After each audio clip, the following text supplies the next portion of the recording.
What's up guys? My name's Dynasty. Got for y'all today another Mortal Kombat 11 video jam-packed with a bunch of speculation, discussion in terms of what to expect from the story and the cyber initiative, if you will. Sektor also not looking too hot to be on the roster according to none other than the man himself, Ed Boon. So with that said, let's break this stuff down, let's have some fun, and let's get into it. So first things first, Dynasty, show me the Carfax. So just a few days ago, Ed Boon came out on his Instagram and said, who is not in MK11? And you guessed it, every character apart from Sektor in the video has been confirmed to be on the MK11 roster. So yes, Sektor fans, I'm sorry, but your boys' chances of being on the roster aren't looking too hot, but there's still a chance because the secret unlockable character aspect of the leaked roster is questionable and up in the air after Shang Tsung was confirmed to be a DLC character and not a secret unlockable. So pretty much the 25 character base roster we've known going back to the leak that went down a couple weeks ago,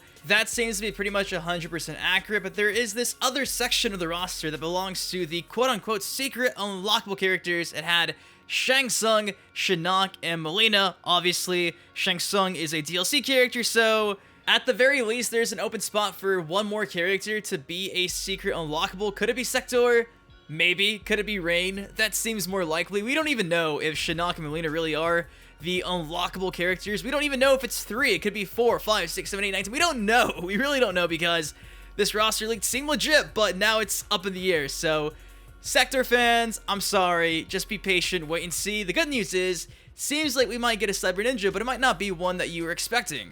Now, based on what we've seen so far in MK11, there's been Cyber Ninjas and not only story mode cutscenes, capturing people, trying to go up against fights with Scorpion and Sub-Zero, but there's even a stage dedicated to the Cyber Initiative, these Cyber Ninjas. You have remains what appears to be Cyrax as a stage interactable. You have this Cyber Ninja being created. You can see the spine being put in the back of that guy in the center of the screen, so there's so much Cyber Ninja appearances in MK11, yet there's no Cyber Ninja as a playable character. Why did they get brought back? Who's behind all of this Cyber Ninja action? Now, keep in mind, we're about to dive into some theories for the MK11 story mode, and quick disclaimer, I did not come up with these theories. This is stuff that's been presented by the community, so again, by no means am I trying to be like, oh yes, I am a genius, I came up with this theory because your boy did it. I did not. I am not that smart. So this is just like a gathering of everything I found out there that I thought made sense, all morphed into one, presenting it to you guys in this video. So okay, we good? We good. Okay, so first things first.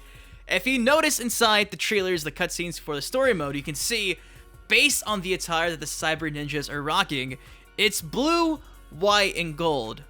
The exact same color scheme that's associated with Kronika and her lackeys, obviously Garrus, Jax, Frost, if you will.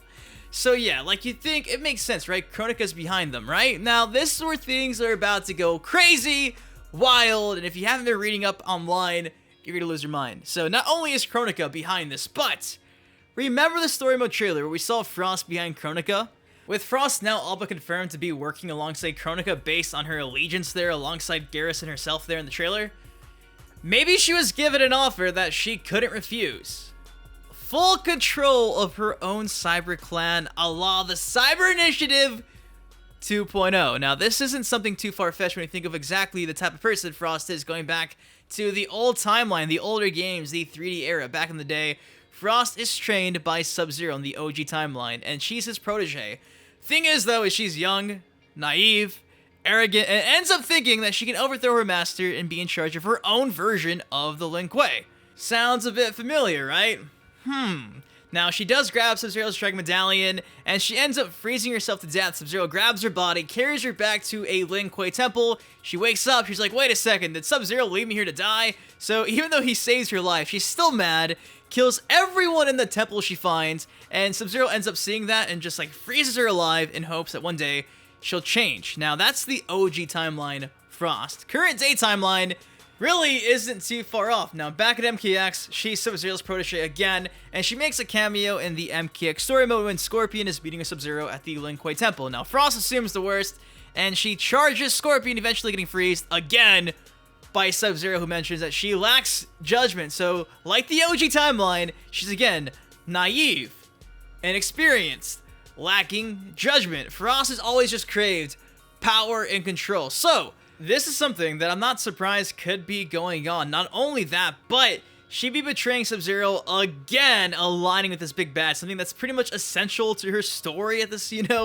her character arc, if you will. Like, she's known to be the protege that betrays the master, and that appears again to be going on in the current day timeline, so it just makes complete sense. And even crazier thing about this is, why would they include Frost if we already have Sub-Zero? That's something that I think a lot of you guys have been complaining about for weeks now. Since the leak came out, people were like, man, I don't want Frost, she's a female Sub-Zero. And it's like, okay, now one could argue and say, like Injustice 2, NetherRealm can make two characters with similar abilities their own unique characters. For instance, Superman, Supergirl. But maybe what I think makes more sense is they brought Frost back to not only give her a new story of betrayal against her master, but a chance to redevelop her character as a cyber ninja herself. Something that we've never seen before. We've never seen a female cyber ninja in the history of Mortal Kombat. Unless I'm wrong, I don't think that's ever been a thing. Now, going back at the pictures that we've actually seen of Frost in-game, she's cloaked and hiding her body. She's wearing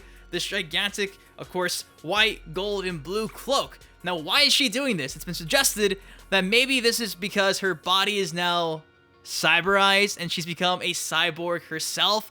Not only does that make sense, but it fills the void we've had with no Sektor, no Cyrax, no Cyber Smoke, all while introducing potentially a new take on a classic character, which is something they never really do these days. And if that's the case, big thumbs up. So, is Frost a cyber ninja? Maybe. I think that makes a lot of sense if she is. I mean, going back to the images we do see of her, she's rocking the cloak, and you can see her hand is not a human hand, and it looks like it's a cyber ninja hand.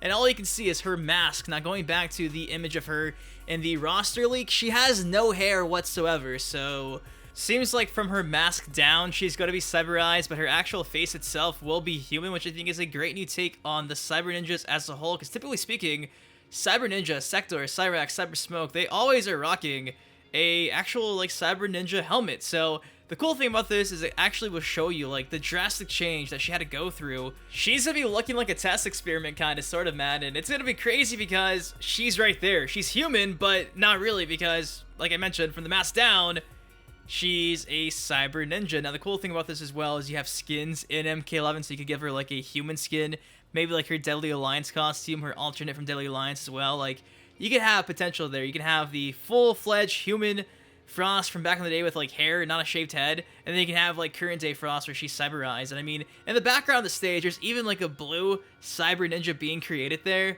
People were saying it's Hydro, it's Cyber Sub-Zero.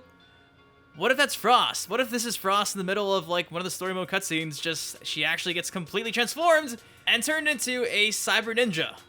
Yeah, that could be a thing right now. As for, like, gameplay, if she really is a Cyber Ninja, I'm guessing that it's probably gonna play just like Cyber Sub-Zero, I'd assume, because, well, it's Frost. Obviously, she's a Sub-Zero mini in a way. So she's probably gonna fight just ice-based, but then again, you have the whole, like, ability special move system for custom variations. I don't know if they do it, but it would be really cool if you could unlock, like, the Sektor, you know, missile, the Cyrax nets. You're probably gonna have, like, your classic Robo Teleport Punch and stuff like that, but it'd be really cool if NetherRealm Studios gave you a chance to not only use, like, her ice-based moves, but gave you, like, at least one ability that belongs to every other Cyber Ninja, kind of like a Triborg, if you will, and then your skins could be just, like, a red Cyber Ninja, a yellow Cyber Ninja, just like the codenames for Ketchup and Mustard, and then you could have, in a sense, like, I guess you can say, like, not fully Sektor and Cyrax, but a character who potentially could kind of use their moves, you get me? So there's a lot of potential here with this, a lot, and I really hope they're doing it because it's such a gigantic breath of fresh air with this, like, new take potentially for Frost, and if it's not a cyberized version of Frost, I'm gonna be super bummed out. But guys, that is all I got for y'all today. There's my discussion on the cybernetic initiative inside MK11, the Cyber Ninjas. Seems like there's a lot going on in the story mode. I cannot wait to play the game because I'm so intrigued now, man, with this idea that Frost might potentially be a Cyber Ninja. Sektor fans, I don't know what to tell you. Boom is trolling, maybe, hopefully. But that's all I got for y'all today. Of course, if you did like the video, please take 1 second, drop a like on it, subscribe for some more MK11 content. Next time, been your host, been Dynasty, guys. Please take care, stay safe. Hope you had a great weekend. I'll see you guys later. Peace. Let's break it down. It all started in '92, dressed in all blue with some of the best fighting moves. I was also also born in 92. Oh shit, Dynasty, pay attention to where I go with this. I didn't die in the events of the first game. That's the only difference, here to hang like a rope chain. John Tobias, Ed Boon, y'all fucking amazing. Y'all not human when it come down to being creative.